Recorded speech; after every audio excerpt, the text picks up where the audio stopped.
Hello అందరికీ welcome to my YouTube channel tasty teddy. ఇవాల్టి మన వీడియోలో క్రిస్పీగా క్రంచీగా రవ్వ దోశ ఎలా ప్రిపేర్ చేసుకోవాలో చూద్దాం. అండ్ అలాగే దాని కాంబినేషన్లో కొబ్బరి చట్నీ.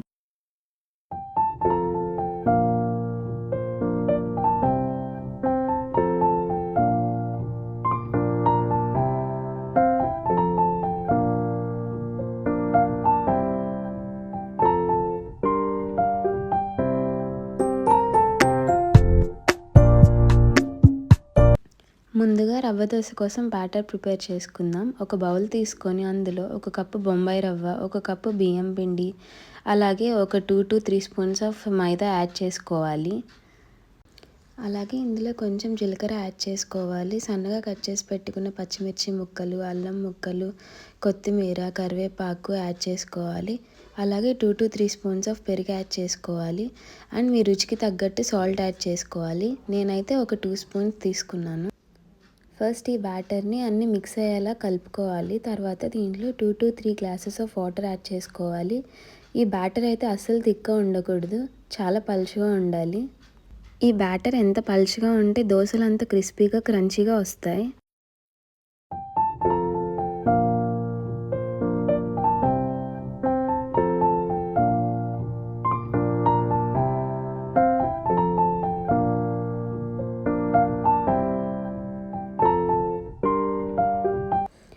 ఈ బ్యాటర్ని ఒక 10 మినిట్స్ పాటు పక్కన పెట్టుకుందాం. ఇప్పుడు దాని కాంబినేషన్లో కొబ్బరి చట్నీ ఎలా చేయాలో చూద్దాం. ఒక మిక్సీ జార్లో కొన్ని పచ్చి కొబ్బరి ముక్కలు, అలాగే కొంచెం పచ్చిమిర్చి ముక్కలు, కొంచెం చింతపండు యాడ్ చేసుకోవాలి. అండ్ అలాగే ఇందులో కొన్ని అల్లం ముక్కలు, జీలకర్ర, గార్లిక్, కొంచెం కరివేపాకు యాడ్ చేసుకోవాలి.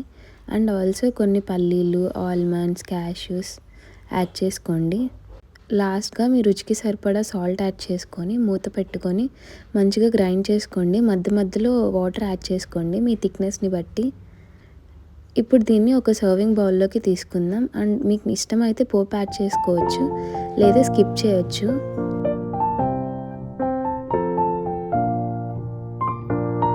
ఇప్పుడు రవ్వ దోశ కోసం ఒక పాన్ పెట్టుకొని హీట్ చేసుకుందాం. ఒకవేళ మీరు యూస్ చేసేది ఐరన్ పాన్ అయితే దానిపైన కొంచెం ఆయిల్ స్ప్రెడ్ చేసి తర్వాత దోశ వేసుకోండి.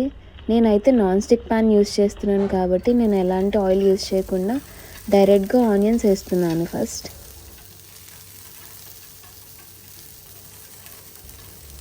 మంచిగా ఆనియన్స్ స్ప్రెడ్ చేయండి. ఆనియన్స్ అయితే ఎక్కువ వేసుకోవద్దు. ఒకవేళ ఆనియన్స్ ఎక్కువ వేసుకుంటే దోశ మంచిగా రాదని గుర్తుపెట్టుకోండి.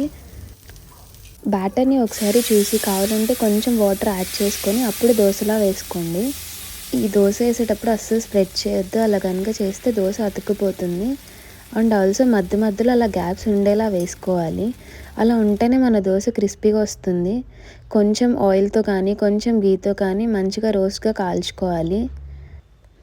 ఇది మంచిగా గోల్డెన్ బ్రౌన్ కలర్ వచ్చిన తర్వాత మీకు ఇష్టమైతే సెకండ్ వైపుకి టర్న్ చేసుకోవచ్చు, లేదంటే అలానే ఫోల్డ్ చేసేసుకొని తీసేసుకోవచ్చు.